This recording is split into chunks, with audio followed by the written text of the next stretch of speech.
Pulso, pulso, pulso, pulso, pulso, pulso, pulso latino.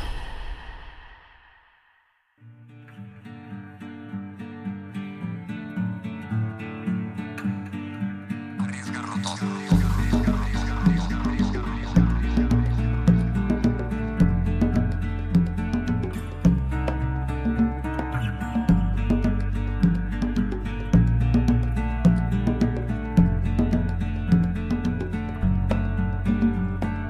Começa agora mais um episódio de Pulso Latino, o podcast com mais portunhol de toda a podosfera. Eu sou Fernanda Paixão. Eu sou Antônio Ferreira. E estamos aqui para conversar com dois convidados especiais sobre um tema que vem ganhando espaço no mundo do trabalho nos últimos anos e que explodiu com a pandemia e com a necessidade do isolamento social, o teletrabalho. Os nossos convidados são Rafael Groman, professor da Unicinos, doutor em comunicação e criador da newsletter DigiLabor, que é uma referência obrigatória para quem está interessado em entender mais sobre o trabalho digital e tudo que essa modalidade nova traz, como, por exemplo, o papel dos algoritmos nas nossas vidas. Oi, Rafael, como vai? Oi, gente, tudo bem? É um prazer estar aqui com vocês no Pulso Latino. E estamos hoje aqui também com o Julián Hoffele, advogado trabalhista, professor da Universidade de Buenos Aires. Ele possui uma coluna no programa Hecho Maldito, da Rádio Futurock, sobre o mundo do trabalho, e participou da formulação do projeto de lei sobre teletrabalho, que agora tramita no Senado argentino. Olá, Julián. Boas noites, como estão? Tudo bem? Tudo bem, tudo bem. Os links para que vocês possam conhecer melhor o trabalho dos dois, a gente vai disponibilizar na descrição dos episódios. Não esqueça de nos seguir no seu aplicativo de podcast preferido e nas redes sociais. E se gostar do nosso trabalho, não deixe de difundir entre os seus amigos. E bem, entrando no tema do nosso episódio, o avanço do teletrabalho no mundo é algo que já vem de algumas décadas, sendo que na América Latina a coisa é mais recente, mas não nasceu hoje. Só para ficar em alguns exemplos legislativos, na Colômbia o tema foi regulado por uma lei de 2008, no Peru em uma norma de 2013. No Brasil, com a reforma trabalhista do governo Temer, em 2017 foi incluído na CLT um capítulo específico sobre teletrabalho. O que aconteceu é que durante a pandemia, seguindo uma tendência mundial, a coisa assumiu uma proporção muito superior ao lento avanço que o teletrabalho vinha obtendo no nosso subcontinente. As razões são óbvias. A situação excepcional de isolamento social transformou o teletrabalho em uma necessidade e também em uma oportunidade para os setores públicos e privados. Daí a busca pelos estados no sentido de regular o tema, seja como resposta específica e transitória à pandemia, seja pensando no teletrabalho como uma tendência de longo prazo. O Chile aprovou esse ano uma norma sobre o tema, e a Argentina e o Uruguai estão seguindo o mesmo caminho, com projetos de lei em andamento para regular o trabalho remoto digital. Mas para entender melhor esse processo, seria interessante a gente começar por saber o que é teletrabalho e como ele se diferencia de outras formas de trabalho realizados à distância e no domicílio do trabalhador.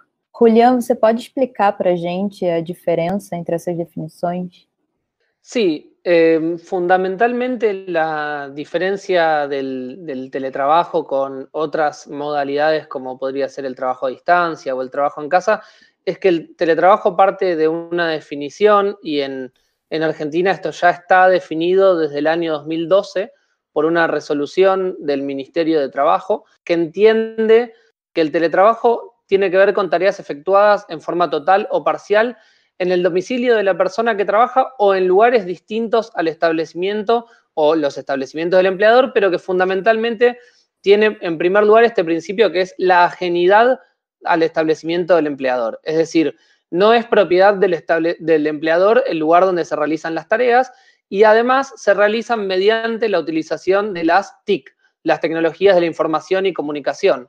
Es decir, por un lado, puede que se realicen en la casa o fuera de la misma, pero siempre y cuando no sea en el establecimiento del empleador y necesariamente se hace a través de las tecnologías de la información y comunicación, no como otras tareas que podrían ser realizadas fuera del establecimiento del empleador, pero no necesariamente a través de estas tecnologías. Perfeito. Muito legal. A pandemia, ela atiçou nos nossos países o debate sobre o trabalho em plataformas e a uberização do trabalho, especialmente pelo potencial criador, né, de trabalho precário, o que ficou em evidência nesse processo tão difícil que a gente está passando, né? E daí também despontou a organização dos trabalhadores. Certamente um dos fatos mais relevantes em termos de luta social no Brasil durante esse período foi a greve dos entregadores, né? O break dos apps. A greve e a organização dos trabalhadores expuseram velhas e novas fraturas nas condições de trabalho.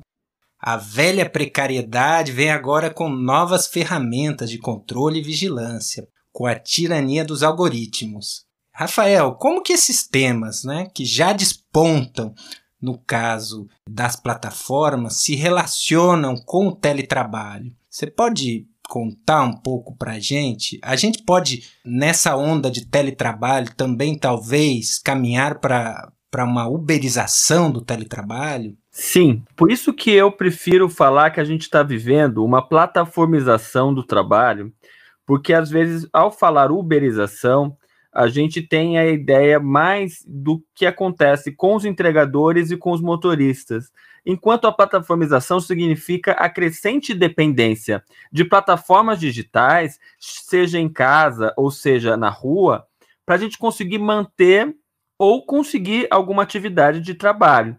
Então, entre as plataformas de trabalho que acontecem ou que existem as chamadas plataformas freelancer ou de serviços gerais, em que você pode fazer qualquer serviço, desde programação, assessoria de imprensa, professor.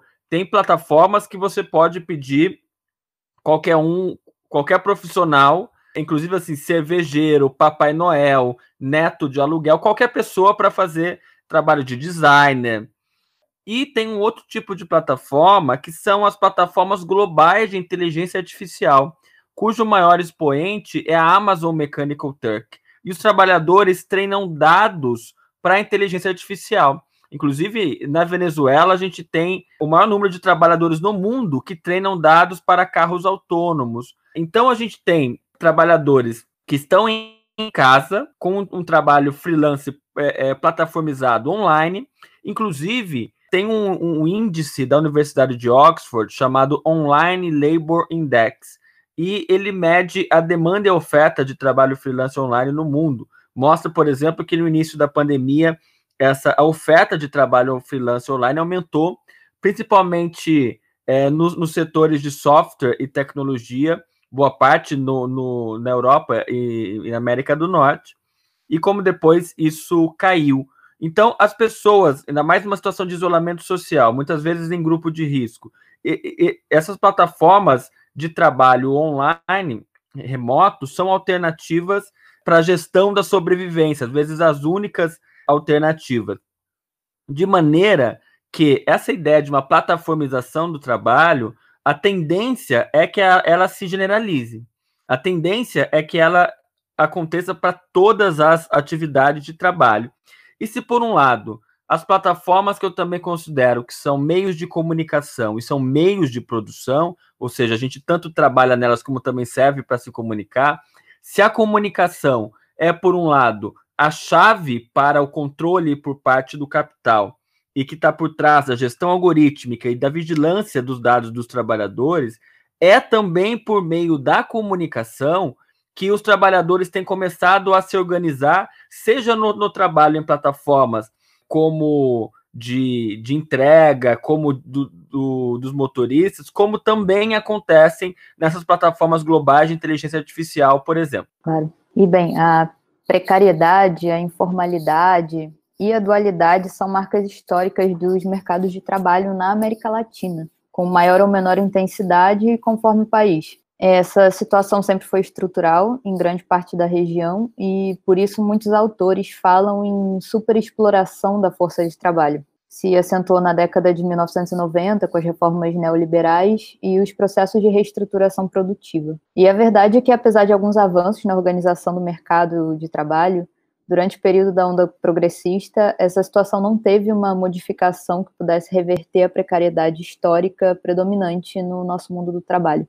Ainda que no plano legislativo tenha se freado a flexibilização do mercado de trabalho, as alterações profundas, como, por exemplo, o avanço da terceirização, seguiram um fluxo completamente de acordo com a vontade do mercado, né? E agora, principalmente onde a direita avançou, no Uruguai, no Chile, no Equador, na Colômbia e no Brasil, inclusive, a situação piora demais para os trabalhadores. A gente sabe que o teletrabalho tem impacto bem distintos entre os trabalhadores de diversas ocupações e formações profissionais, os de maior escolaridade, de maior poder aquisitivo e que trabalham em serviços mais imateriais, tendem a poder migrar mais facilmente a esse tipo de trabalho, enquanto os trabalhos industriais clássicos, os serviços de infraestrutura urbana, construção civil, agricultura, segurança pública, tendem a comportar menos essa modalidade. Como vocês veem o impacto dessa situação nos nossos mercados de trabalho?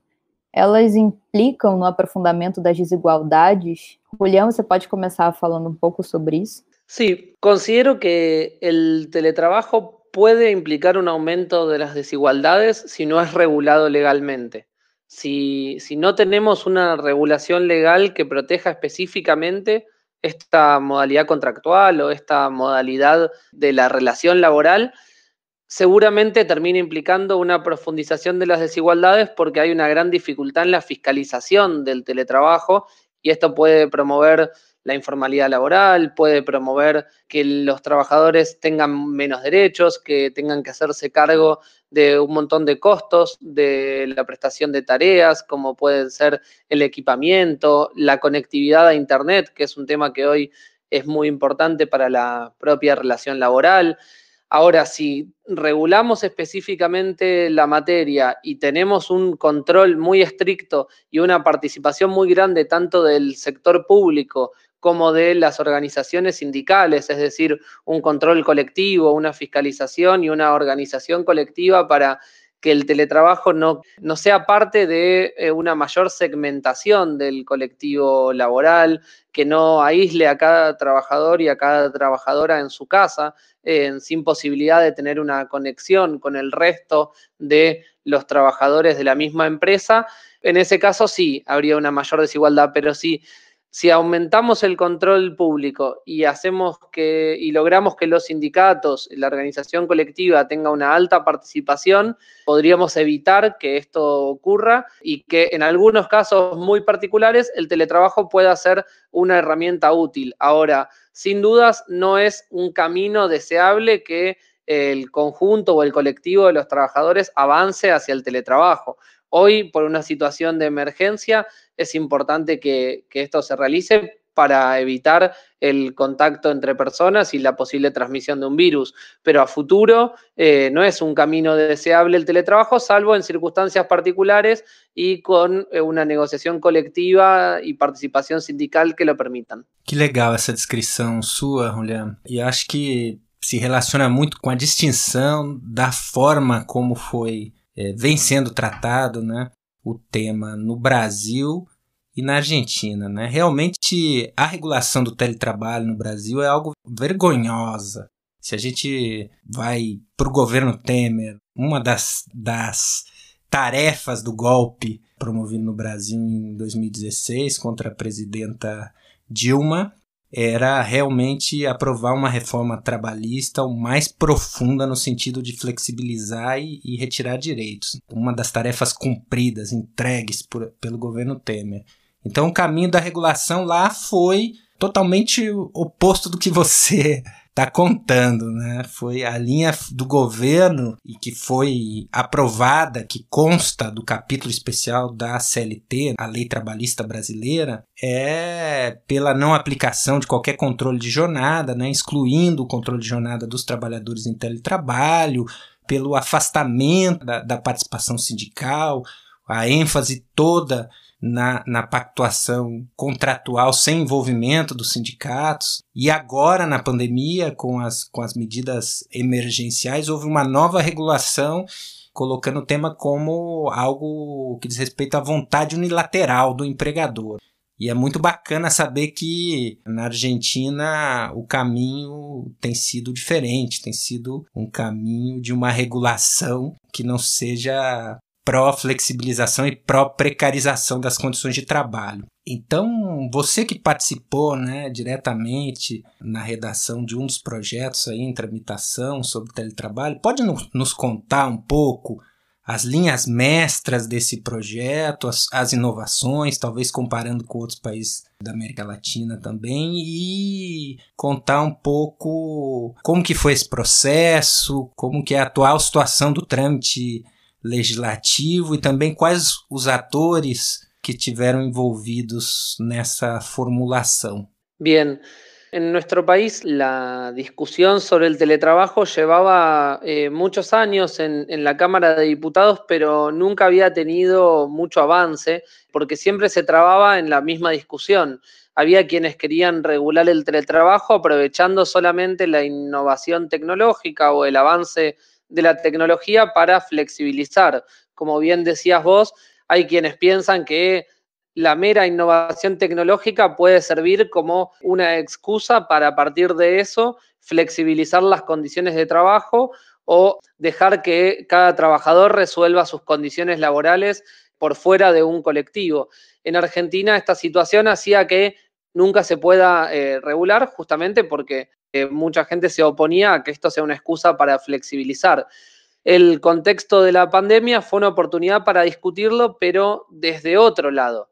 Se discute aquí desde la idea de equiparar, igualar los derechos de quienes están teletrabajando con quienes trabajan en forma presencial. Es decir, que la forma de trabajo a distancia a partir del teletrabajo, digamos, no tenga menores derechos, sino por el contrario, que protejamos específicamente las circunstancias o las condiciones particulares que hagan falta para que los derechos sean iguales. Por eso, el proceso de la redacción de lo que derivó en una media sanción de la Cámara de Diputados incluyó la participación de muchos actores sindicales, la participación de las distintas centrales, la CGT, la CTA, los colectivos de trabajadores y sindicatos especialmente vinculados a la computación, a las telecomunicaciones, que aportaron su experiencia. Aquí es importante tener en cuenta también que la presidenta de la Comisión de Legislación del Trabajo, por primera vez en la historia, es una mujer y una diputada que tiene origen en el movimiento obrero. Es la secretaria general de la Federación de Trabajadores Judiciales de la Argentina, forma parte de la corriente de mujeres sindicalistas de la CGT. Entonces, a partir de ahí también hay muchos diputados y diputadas que tienen origen en el movimiento obrero y eso también le da una entidad diferente a la discusión. También participaron las cámaras industriales y los distintos representantes empresarios y el sector público, el Ministerio de Trabajo.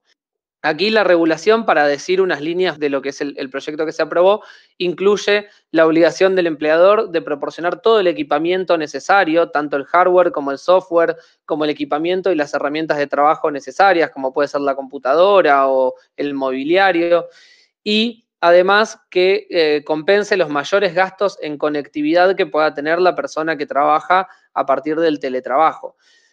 Pero además de esto y de distintas circunstancias que igualan las condiciones y los derechos tanto individuales como colectivos a participar sindicalmente, a poder ser elegidos delegados a pesar de estar teletrabajando, se incorporaron dos normas que me parecen muy innovadoras y que son muy importantes.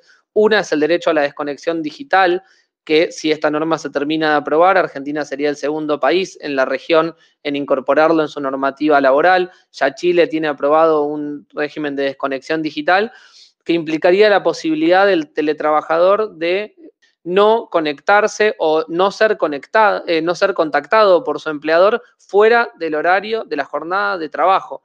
Esto, por más que parece hoy un gran avance, y de hecho lo es porque es importante que lo regulemos, no es más que ratificar el límite de jornada que ya se pelea hace más de 100 años en el mundo. Es la limitación de la jornada a lo establecido, en su momento a las 8 horas, en este caso dependerá también de cada convenio, pero que esa jornada se respete. Y por otro lado, se incorporan las tareas de cuidados.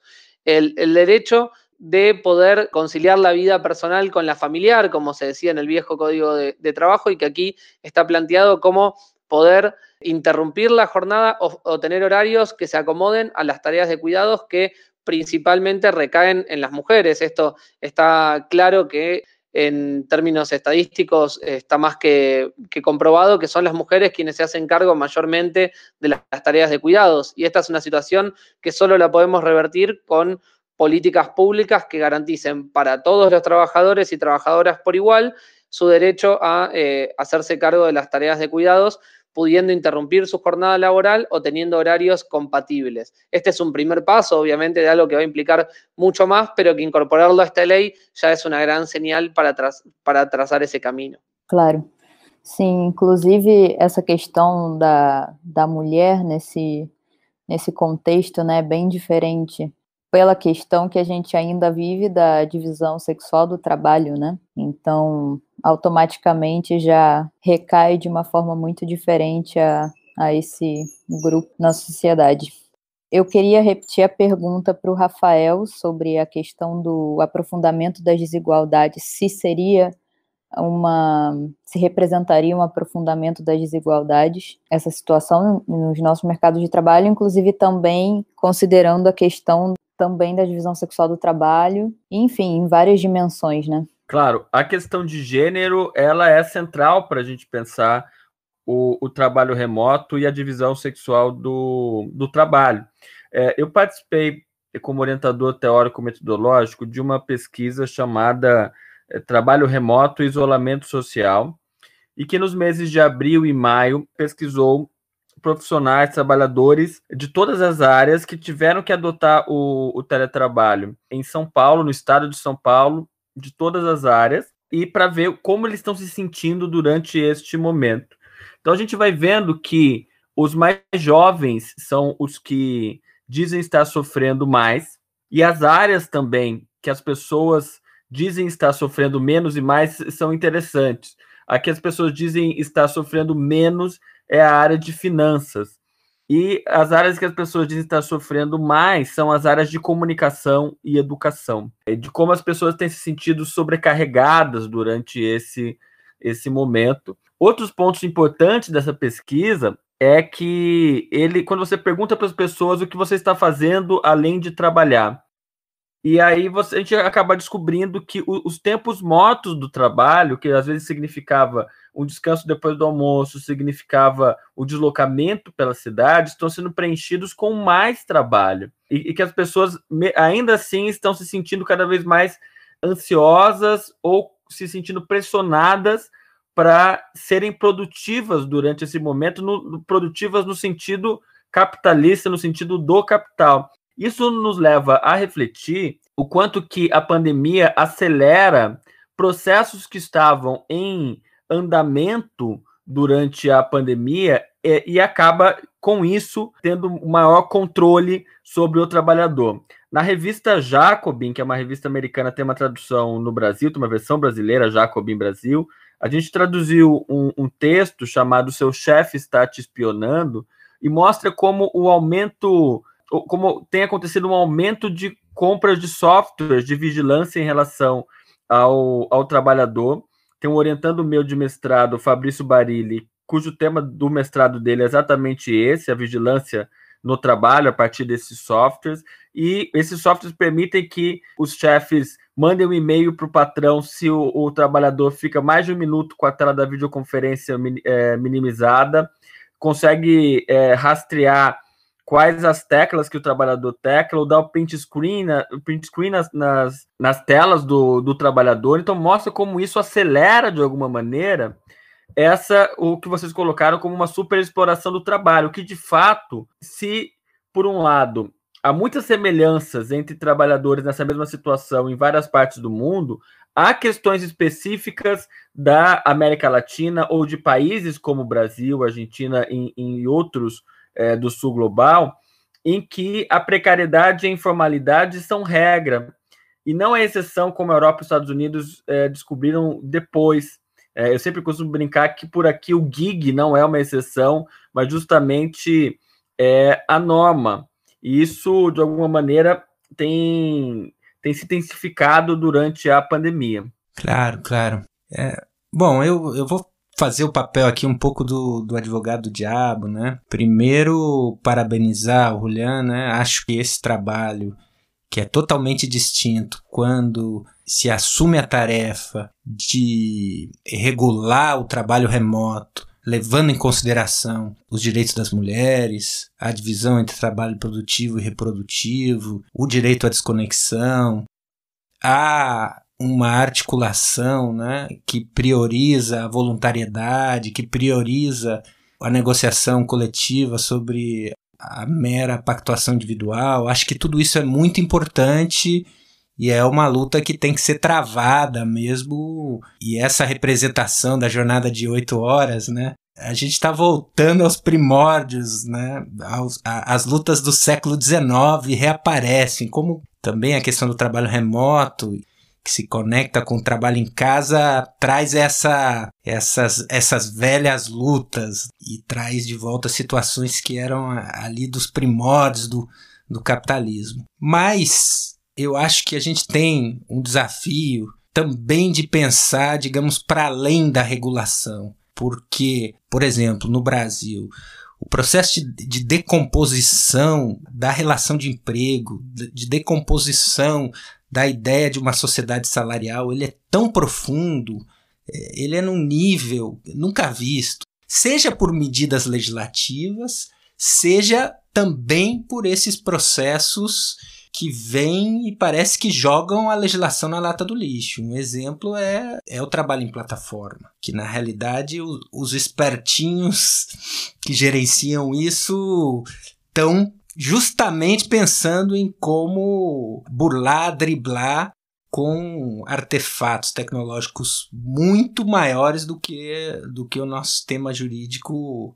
é capaz de processar. Acho que existe também uma certa ilusão da regulação. Não me entendam mal, obviamente que eu defendo que a gente tenha leis rígidas que regulem a jornada de trabalho, mas acho que há uma tarefa que está para além disso, que é entender esse processo global, já que até conversava antes da gravação um pouquinho com o Rafael, falava da situação dos jornalistas, né? O jornalista multimídia, no Brasil o sujeito trabalha como microempreendedor individual, como autônomo, falsa cooperativa, trabalha em plataforma, Uber, tudo isso junto.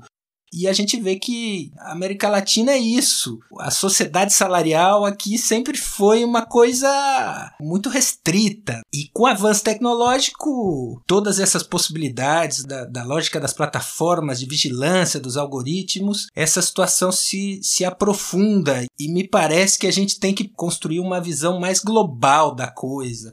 Uma visão, obviamente, que leve em conta uma regulação séria do trabalho remoto, que não represente pura precarização, mas que, por outro lado, tenha a capacidade também de evitar a fuga, que tem sido a regra da relação de emprego, e que discuta a questão da proteção do trabalho digital, da proteção de dados, que entre a fundo na questão da lógica das plataformas e como os estados podem lidar com isso em termos de políticas públicas, em termos de construção de uma ação soberana também no âmbito digital, né? Porque essas coisas estão muito relacionadas. Por isso até a gente convidou aí o Julián e o Rafael para se complementar nessa discussão. Vocês podem dar um panorama, uma ideia? Eu estou fazendo aqui um pouco um brainstorm, né, sobre conflitos, sobre dúvidas. Como vocês veem essa situação? Talvez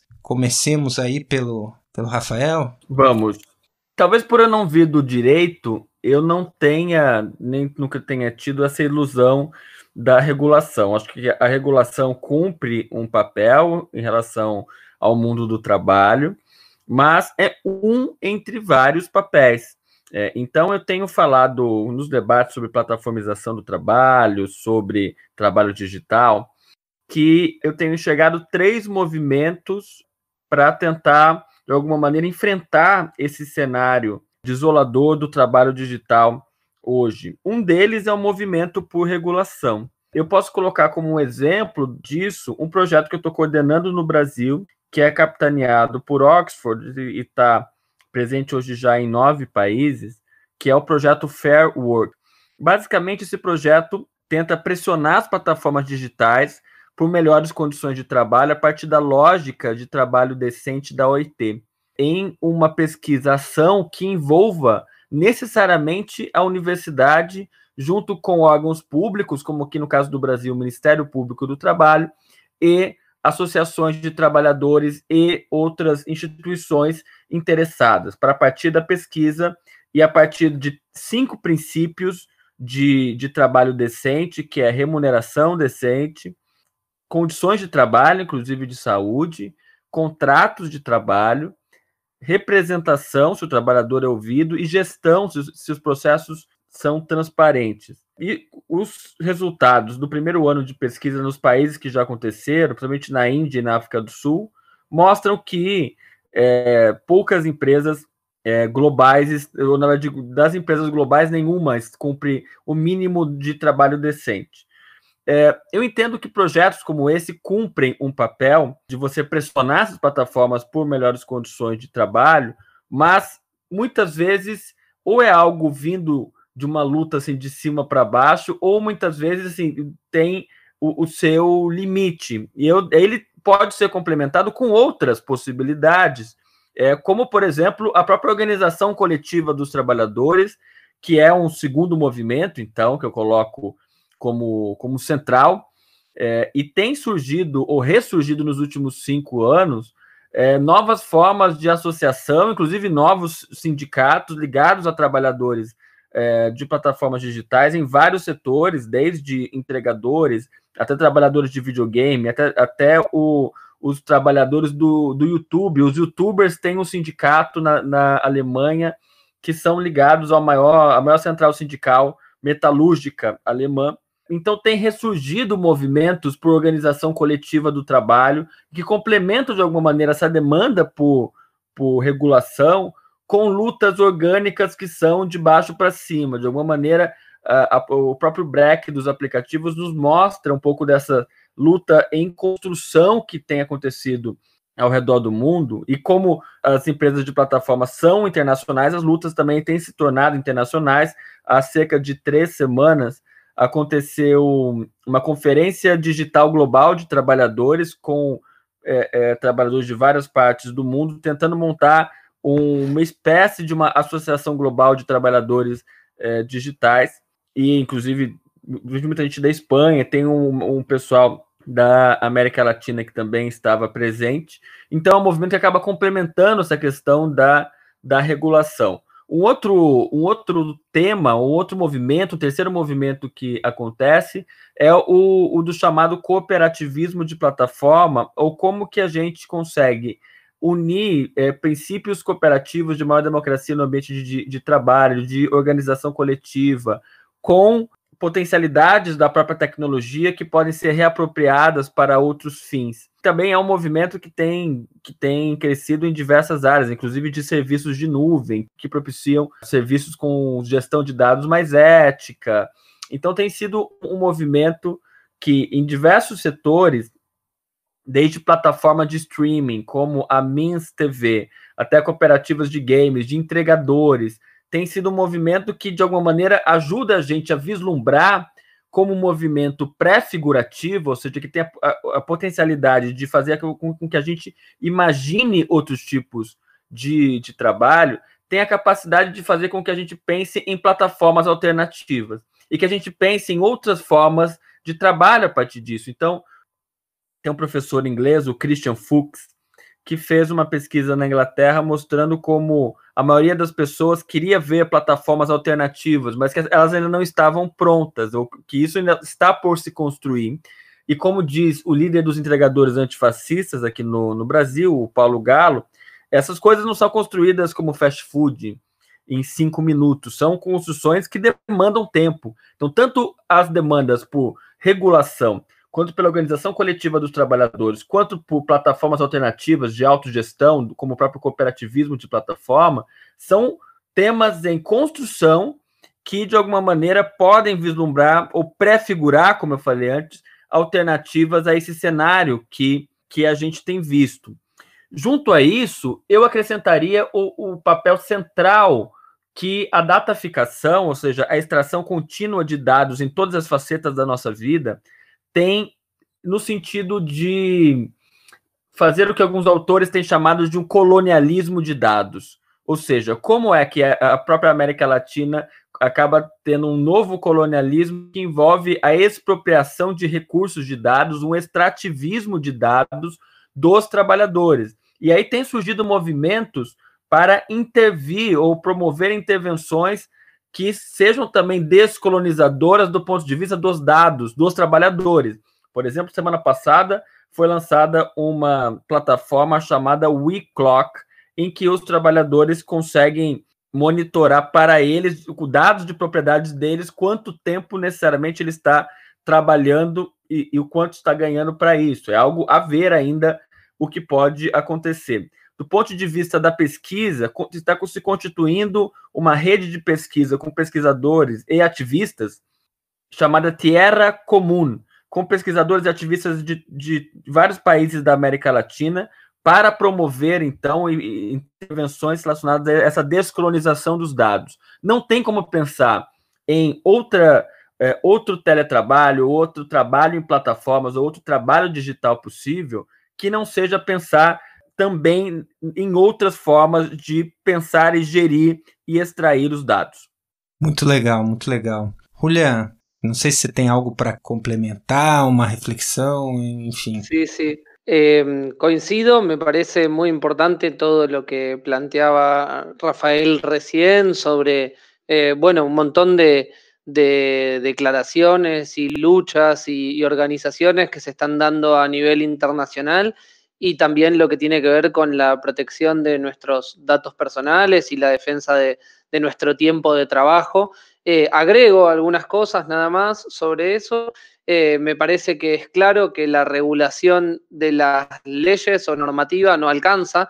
La regulación sin la organización sindical y la fiscalización del Estado no es suficiente, y para que haya regulación también hace falta organización sindical. Es un camino de ida y vuelta.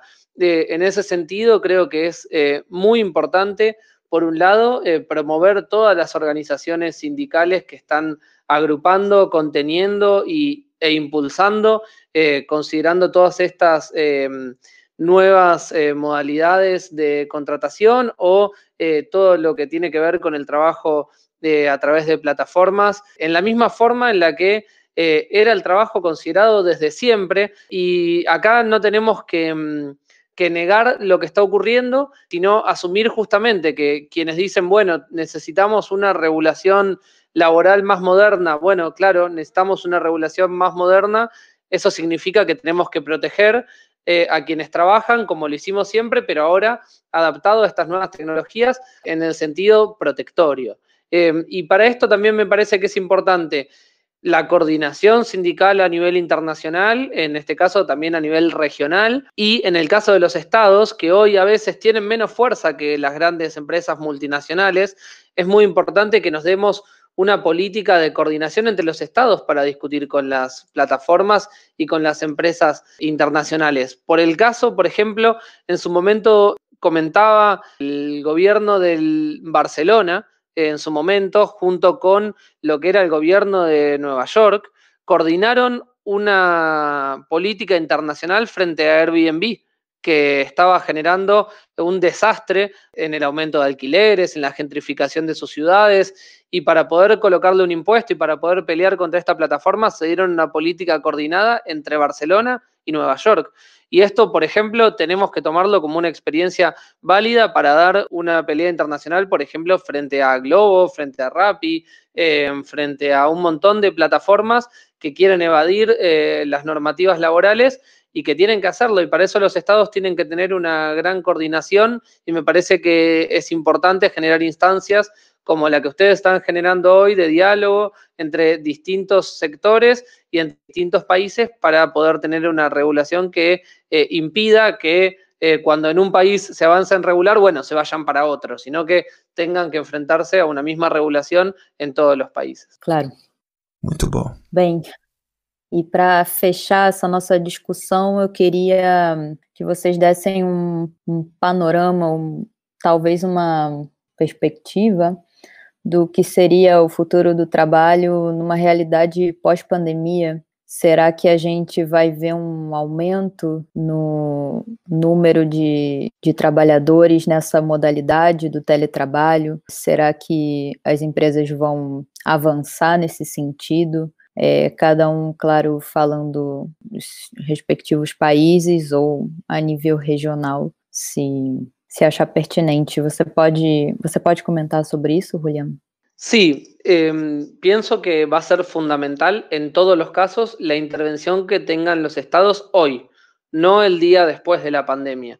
Hoy, por ejemplo, el Estado Nacional en Argentina está pagando el 50% de los salarios de más de 2 millones de trabajadores en el sector privado. Bueno, esa es una política necesaria y que en tanto y en cuanto continúe la pandemia y continúen sectores cerrados, va a haber que sostenerla para preservar los puestos de trabajo, porque los puestos de trabajo que se pierden no se recuperan fácilmente. Entonces, hoy es necesaria la intervención estatal para preservar los puestos de trabajo y creo que hoy es el mejor momento también para regular las condiciones del trabajo post pandemia. Por eso, por ejemplo, una ley de teletrabajo que proteja a los que vayan a trabajar a través de esta modalidad el día de mañana. Pero esas discusiones no tenemos que esperar al día de mañana, porque cuando termine la pandemia las empresas van a decir, bueno, no, ya está, esas discusiones sobre la redistribución de la riqueza, sobre la igualdad, sobre proteger a los más débiles, ya terminaron, ahora tenemos que seguir adelante. No, esas discusiones las tenemos que dar hoy,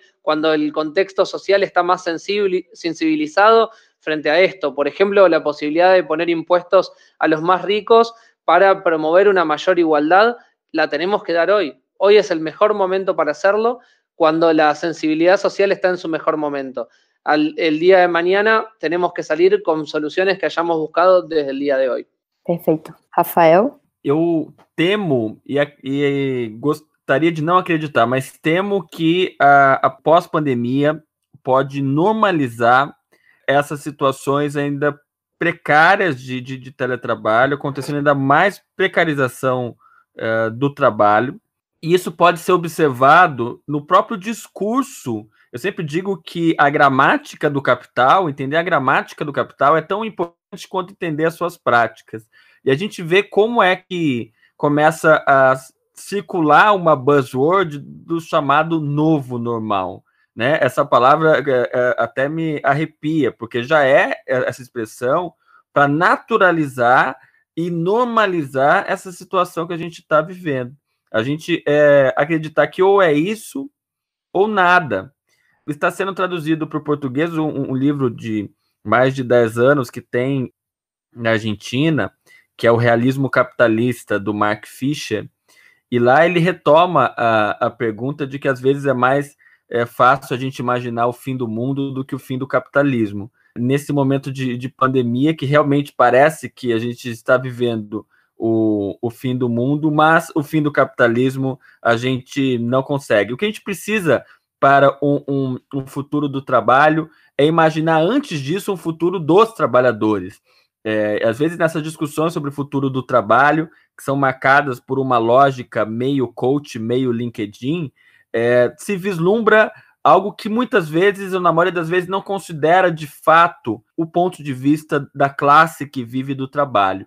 E acho que é isso que nós, pesquisadores, junto com ativistas, junto com pessoas ligadas a órgãos públicos, procuradores do trabalho, pessoas ligadas ao direito, aos movimentos sociais, precisamos, e das associações de trabalhadores, precisamos construir juntos essa agenda de futuro do trabalho que considere desde as lógicas de trabalho decente até vislumbrar que mundo nós queremos ou que pré-figurações vamos fazer com as plataformas digitais. Muito bom, gente. Acho que o papo foi excelente, essa troca de experiências entre Brasil e Argentina é fundamental. Obviamente, não deu para discutir um montão de coisas, eu acho que já fica aí pré-avisados que vocês vão ser convidados para novas discussões que envolvem esses temas tecnológicos. E, por exemplo, não falamos da educação, só a discussão sobre o trabalho docente, né, o trabalho remoto docente, e o papel também das grandes corporações nesse processo, Google Classroom, Zoom, todas essas grandes corporações, Amazon, que ganharam evidência nesse contexto e que passam a ser indispensáveis, inclusive no processo educativo, né? Na província do Paraná, por exemplo, no Brasil, a província firmou um contrato de milhões com o Google justamente para prestação de serviços educacionais, né?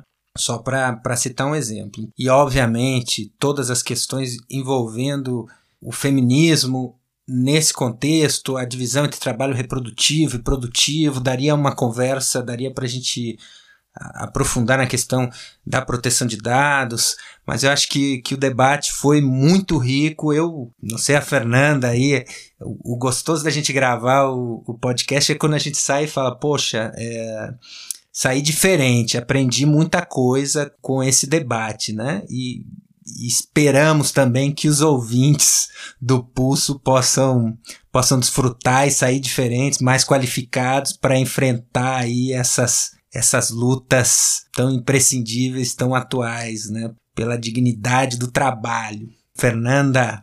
Com certeza a gente vai voltar a fazer esse convite para o Julián e para o Rafael. Tem muitos outros assuntos que surgem desse, né? Então, queria muito agradecer a participação de vocês. Graças, Julián, por tua presença cá. Obrigada, Rafael. E até a próxima. Gente, muito obrigado pelo convite. Assim que vocês me convidarem, volto novamente. Espero que vocês tenham gostado da nossa conversa. Eu aprendi muito com o Julián hoje. A conversa foi maravilhosa. Obrigado. Se vocês quiserem dar uma palhinha também de alguma atividade, alguma recomendação, né? Microfone livre para vocês também. Para assinar e ler a nossa newsletter de Digilabor, eu acho que o link vai estar aí na descrição. Isso. Nos dias 21, 22 e 23 de setembro, a gente vai organizar vários painéis sobre trabalho digital aqui na Universidade do Vale do Rio dos Sinos, a Unicinos. Vai ser online e gratuito, então fiquem de olho. A gente divulga aqui nas redes nossas do Pulso. E o Digilabor, que é também um grupo de pesquisa, um laboratório de pesquisa e intervenção em trabalho digital, também está à disposição de quem quer discutir textos sobre trabalho digital, quem quer pesquisar trabalho em plataformas. Obrigado. Valeu. Julián? Gracias por la invitación, fue un placer conversar con ustedes. Me parece muy importante el trabajo que están haciendo y el podcast que llevan adelante. Y me anoto para las charlas y para el seminario que propuso Rafael, así que estaré ahí escuchando atento porque me parece muy interesante que continuemos estas discusiones y a disposición de ustedes para cuando les parezca. Gracias por la invitación. Si quiere anunciar algo, que dejamos abierto también ese espacio. O si quieres divulgar algo, trabajo tuyo. Bien, sí. Bueno, estamos todos los domingos en Futurock, que es un proyecto independiente de comunicación en la Argentina, que es realmente una experiencia importantísima porque viene creciendo y se financia con los suscriptores que participan de la misma. Así que estamos todos los domingos de 10 a 12 en un programa de política y cultura en el cual tengo una columna sobre estos temas. Muy bueno, muchas gracias. Y hasta la próxima. Adiós, gracias.